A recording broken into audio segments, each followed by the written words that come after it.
The Emperor has been expecting you. Greetings, Star Travelers, this is Man and Ushanka. After the 7th episode, The Force Awakens came out, our great community of Star Wars fans became alive as never before. Such a situation is of course a very good one, since the more people are fans, the better. And we cannot deny the influence of Disney on this process. Unfortunately, Disney has a pretty strange policy of avoiding making new interesting stories about the period of prequels, including the events that took place during the famous Clone Wars. Because of this bias, more people nowadays know the story of Sam Aladdin, or I meant Ezra Bridger, rather than the stories of other interesting Jedi, like Shaak Ti and Pong Krell. By the way, if you, my viewers, would like to see a separate video devoted only to Shaak Ti, let's collect 10 likes. It would allow me to see your interest. However, in our today's video, we will not talk about the beautiful Jedi Huntress. Today we are going to talk about a terrifying basilisk Jedi Traitor named Pong Krell. If you already know about the existence of this character, I think you will still be able to see or hear something new about him. And if you never heard of his existence, well, you're also in the right place. I think learning more about this character may even inspire one to watch or even re-watch the Clone Wars TV series, many of the characters of which have very interesting personalities. As we know, among the Basilisk race, there were quite a few dignified members of the Galactic Society. The very existence of their race, that called planet Ojom their homeland, depended on cooperation of its inhabitants. These inhabitants were forced to live on frozen deserts and icebergs of this inhospitable world. However, for some reason Pong Krell, who also called Ojom his home planet, wasn't as dignified as many of his congeners. He was egotistical, he was rude. Frankly speaking, he was a terrible person.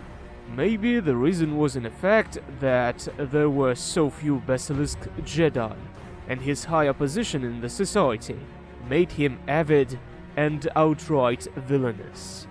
When the Clone Wars were raging across the galaxy, Pong Krell has already become a Jedi Master, who took part in many grand operations both before and after the start of the conflict.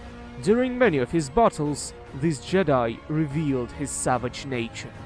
He looked down his soldiers, he considered them nothing more than cannon fodder. In his eyes, they were nothing more than animals, watchdogs, ready to die by his will. At the moment when Umbaran battle commenced, Pong Krell had received a reputation of one of the most cruel generals of the whole Grand Army of the Republic. It was more than uncomfortable for clones to serve under his command. And so the Battle of Umbara became the final event in his life, the start of his end. Not long before the start of the battle, Pong had a vision in which he saw death.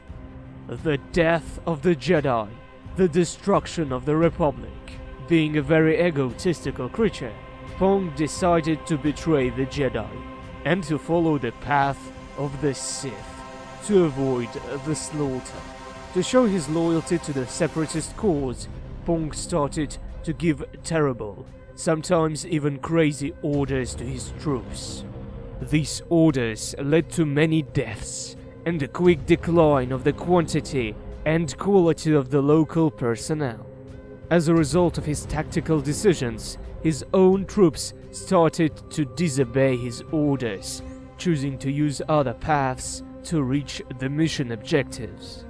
Pong Krell, utilizing his general's authority, issued an order to establish firing squads, so to execute the rebelling soldiers, as well as to arrest Captain Rex and his followers. Soon after the order was issued, the separatists started to attack again, and instead of regrouping his troops to increase chances of a successful defense, Pong Krell forced clones to split into two squads.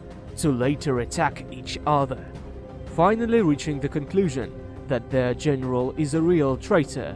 Clones has finally decided to arrest him when he was in the outpost tower. After short negotiations finished, a fight commenced in the tower. The rogue Jedi had no problem fighting against several clones, whom he called traitors, although of course he was a real traitor, not the poor clones he murdered in cold blood.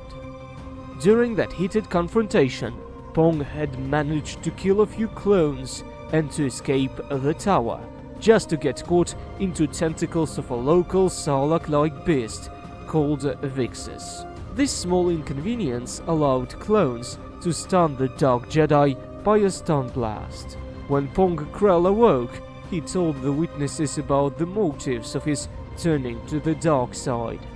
He considered himself to be a victor in this situation, claiming that the law will be on his side.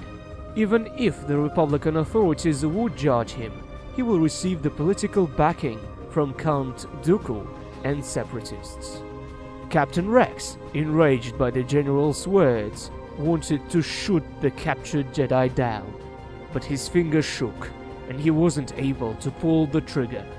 That didn't save Pong's life, however, since this evil creature had already been shot by another clone, a soldier named Dogma, who respected Pong Krell's actions in the past, but now finally understood his villainous nature. And thus ends the story of Pong Krell, a Jedi who decided to turn to the dark side to save his own skin, and then died for his crimes. And now, just as always, I ask you to write a comment concerning this character. And of course, don't forget to write me what would you like to see in the next video, and leave a like if you want a video about Shaak Ti, a famous Togruta Jedi, who is also a well-known beast huntress. And if you are on my channel for the first time, then please subscribe and watch some of my older videos, so you can help my channel to develop, as well as you will be able to learn so much about this fascinating universe of Star Wars. Thanks for watching, and as the ancients said, let the Force go with you, always.